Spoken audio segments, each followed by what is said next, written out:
ঈদের সিনেমাতে যুক্ত হলো রিভেঞ্জ।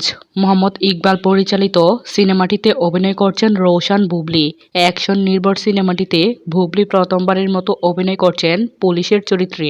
তুফান সিনেমার তুফানি টিপস আর লাগে উড়াধরা গানের পর অনেকেই মনে করেছিল আর কোনো সিনেমা হয়তো আসবে না ঈদে। সেই ধারণা ভেঙে দিলেন ইকবাল। নির্মাতা ইকবাল অনেকটা হঠাৎ করে এই সিনেমাটি ঈদে মুক্তি দেওয়ার সিদ্ধান্ত নিয়েছেন। রিভেঞ্জ সিনেমাটি ঈদে মুক্তি দেওয়ার বিষয়ে নিশ্চিত করেছেন নির্মাতা ইকবাল নিজেই। তিনি জানান, ঈদে রিভেঞ্জ আসছে, সেন্সরও হয়ে গেছে সিনেমাটির। সেন্সরের সময় যারা সিনেমাটি দেখেছেন তারা নাকি প্রশংসা করেছেন।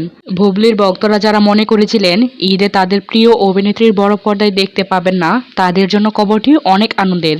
গত কয়েক বছরের মতো এবার ঈদেও বড় পর্দায় থাকছে বুবলী। অ্যাকশন ধর্মীয় এই সিনেমাটিতে আরও থাকছেন মিশা সওদাগর, দীপা খন্দকার এবং কাজী হায়াৎ। নির্মাতা জানিয়েছেন শিগগিরই প্রচারণা শুরু হবে সিনেমাটির। ঈদের বাকি 2 সপ্তাহেরও কম। রিভেঞ্জের পাশাপাশি তুফান ও ময়ূরাক্ষী সিনেমাগুলো ঈদে মুক্তি দেওয়ার প্রস্তুতি রয়েছে। দর্শক, আজকের ভিডিওটি এই পর্যন্তই। এতক্ষণ সঙ্গে থাকার জন্য ধন্যবাদ সবাইকে। আল্লাহ হাফেজ।